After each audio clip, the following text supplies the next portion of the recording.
For today's recipe, mitsyadong manok ang lulutuin natin. Sheesh! Bago nga ako mamalengke, Mari, dumaan muna ako sa bilihan ng mga ritaso dahil paubos na yung ginagamit naming panapal sa basahan. Ipinareserve ko nga muna yung napili kong ritaso kasi sasabihin ko pa ito kay Sir Paul, kaya pinicturean ko muna ito at ipinadala sa kanya. Nung maitabi ko na nga yung gusto kong ritaso, ay dumiretso na ako sa palengke para bumili ng lulutuin kong ulam. Tumaas nga yung presyo ng manok sa Commonwealth Market kanina, Mari, dahil kakaunti lang ata yung stock nila ngayon. 170 pesos ang kilo ng manok kanina at yung kinuha ko ay lagpas ng 1 kilo dahil umabot ito ng 194 pesos. Pagdating nga sa bahay ay hinugasan ko muna yung manok at inihanda ko na rin yung mga sangkap na gagamitin ko. Bumili na nga rin pala ako, Mari, ng halagang 30 pesos na patatas sa nabalatan na para makita ko kaagad kung meron itong sira. Kung natatandaan nyo pa nga, mga Mari, nung magluto ako ng kalderetang itlog ay gumamit ako dito ng patatas. Pinili ko pa nga talaga, Mari, yung pinakamaganda, pero nung mabalatan at hiniwa ko na ito, misira yung loob ng patatas kaya kakaunti na lang ang napakinabangan ko. Same lang din naman ang presyo ng wala ng balat at meron pa, kaya sa wala ng balat ako kumuha. Inumpisahan ko na ang pagluluto at inuna ko nga muna yung pagpiprito sa patatas.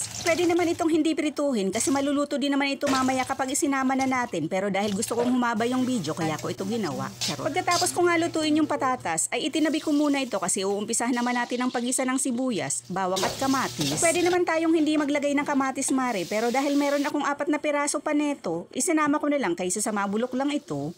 Mura lang din naman ng kamatis ngayon. Naglagay nga din ako ng kaunting patis kasi mabango daw ito kapag isinasabay sa pagisa. Inilagay ko na nga rin yung manok at hinalo ko lang ito saglit bago ako maglagay ng optional na beef cubes. Wala kasi akong chicken cubes, Mari, kaya yung beef cubes na lang ang inilagay ko. Naglagay nga rin ako ng pamintang wasak at hinalo ko ito ng maigi.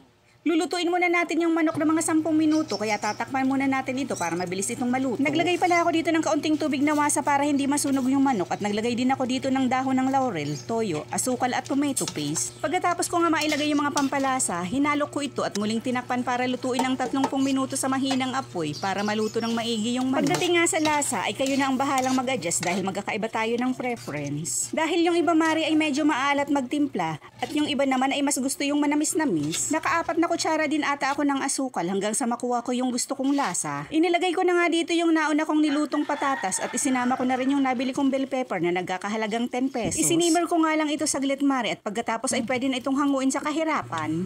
Kung umabot ka nga sa part ng video ito, pakipusuan na lang, Mari, para gumanda-ganda naman ang algorithm ng kumari nyo. Sheesh!